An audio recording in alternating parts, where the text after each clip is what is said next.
Hi, I'm Soso from Travelin' 5. Okay, so recently Mother's Day happened and I decided to draw for my mom.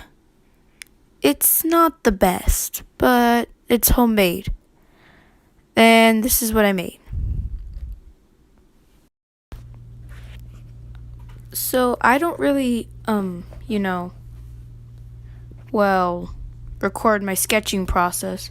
I really should, but usually I sketch on paper and then I take a photo of it and put it in Ibis Paint X, which is really good for painting. So then I import it into Ibis Paint X, and you see what I'm doing here. So I just brightened it up a bit, and I was trying to decide what would look better, blurring it out, or, smudging. Found smudging looked better. And now I'm just adding some touches, like a nice background, and a shadow.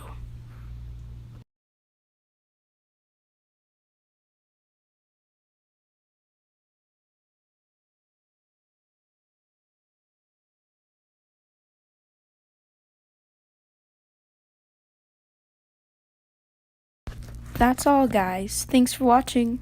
Don't forget to like this video and hit the subscribe button for more upcoming videos. Bye!